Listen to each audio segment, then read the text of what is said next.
जय हिंद दोस्तों, आप सभी का आपके अपने YouTube channel study with Anil sir पर स्वागत है। सुबह के 10 बज चुके हैं और हम हाजिर हो गए हैं आपकी परीक्षा की तैयारी को और बेहतर करने के लिए ज्योग्राफी की एक और वीडियो लेकर।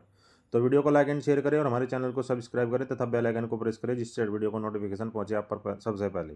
तो चलिए शुरू करते हैं आज की वीडियो। जलमंडल टॉपिक है तापमान एवं लवणता भाग 2।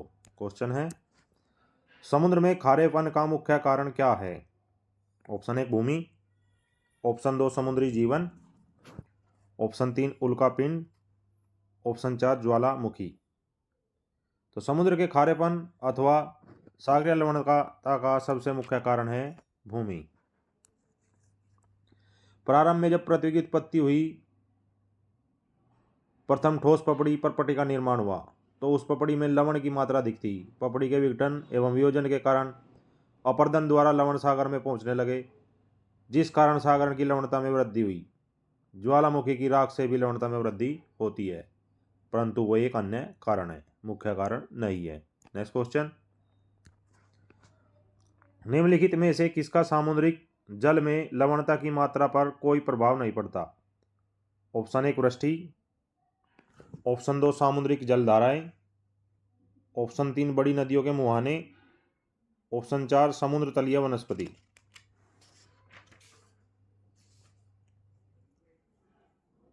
एक महासागर से दूसरे महासागर में लवण की मात्रा में पर्याप्त अंतर पाया जाता है।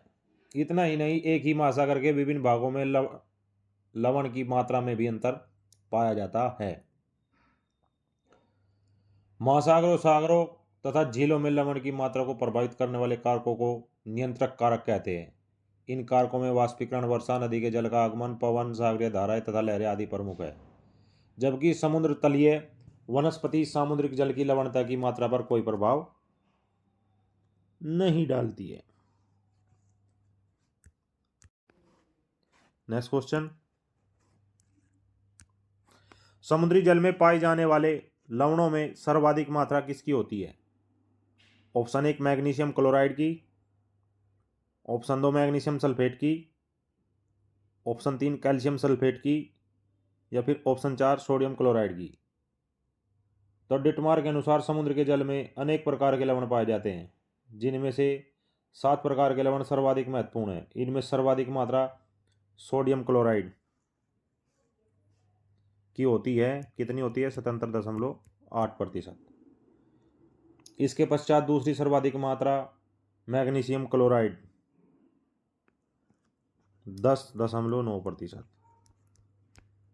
पाई जाती है, जबकि मैग्नीशियम सल्फेट की 4.7% तथा कैल्शियम सल्फेट की 3.6%। नेक्स्ट क्वेश्चन, निम्न में से महासागरीय जल में लवणीयता का दूसरा सबसे बड़ा घटक कौन सा है? Option 1 chloride, option 2 sulphate, option 3 calcium, या फिर ऑप्शन 4 मैग्नीशियम। महासागरीय जल में लवणीयता का सर्वप्रमुख कारक क्लोराइड है। उसके पश्चात क्रम से सोडियम सल्फेट एवं मैग्नीशियम का स्थान आता है। क्योंकि विकल्प में सोडियम नहीं है, अतः हम सल्फेट को ही सही उत्तर माना जाएगा।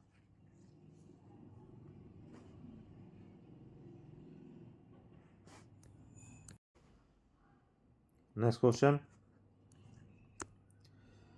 महासागर जल में लवणता अधिक होगी जहां वर्षा वाष्पीकरण से अधिक है, ऑप्शन 2 वाष्पीकरण वर्षा से अधिक है, ऑप्शन 3 वर्षा वाष्पीकरण के बराबर है, या फिर ऑप्शन 4 उपयुक्त में से कोई नहीं। तो लवणता तथा वाष्पीकरण की क्रिया में सीधा संबंध वाष्पीकरण की क्रिया, तापमान, वायु की शुष्कता तथा बादलों पर निर्भर करती है।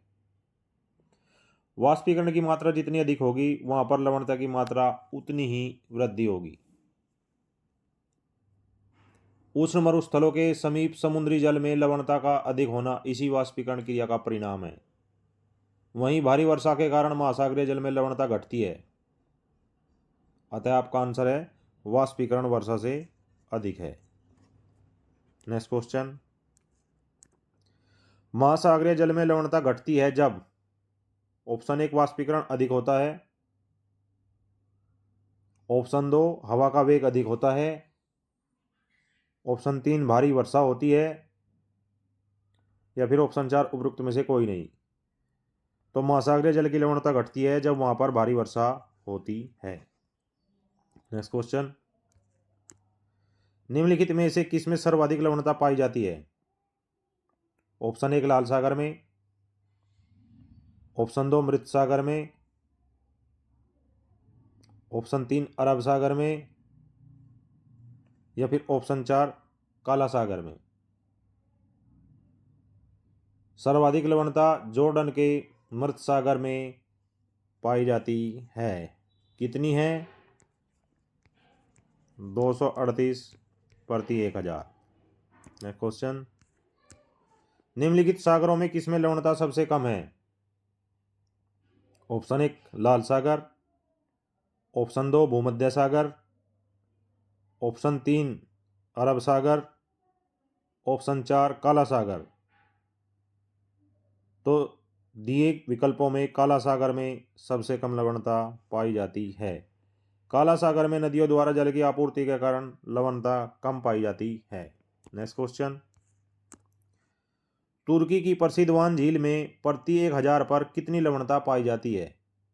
Option 1 238, option 2 330, option 3 470, option 4 420। तुर्की की वान झील विश्व की सबसे खारी झीलों में से एक है, जिसकी लवणता 330 प्रति 1000 है। नेक्स्ट क्वेश्चन, निम्नलिखित में से किस सागर या झील में सर्वाधिक लवणता पाई जाती है? ऑप्शन 1 लाल सागर में, ऑप्शन 2 मृत सागर में, option 3 great salt lake, option 4 वान झील में। तो सर्वाधिक लवणता निम्न में वान झील में पाई जाती है, और वान झील की लवणता कितनी है?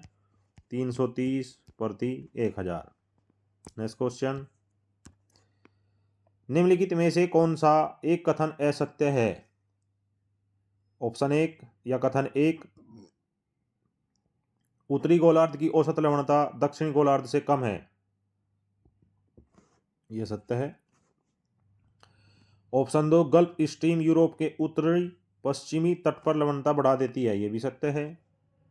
प्रति चक्रवातीय दशाएं लवणता को घटा देती हैं, ये असत्य है। ऑप्शन 4 या उपरोक्त में से कोई नहीं, अतः आपका आंसर है प्रति चक्रवातीय दशाएं लवणता को घटा देती है, यह कथन गलत है। प्रति चक्रवातीय दशाएं स्थिर पवन उच्च तापमान के साथ लवणता में वृद्धि करती है। हवाएं अपने साथ खारे पानी को दूसरे स्थान पर पहुंचा देती है, जिस कारण वहाँ की लवणता बढ़ जाती है। तो दोस्तों, ये थी आज की video. I hope this video will very help to preparation your examination. So friends, comments box में कमेंट जरूर करें और हमें सपोर्ट करें। जय हिंद, जय भारत।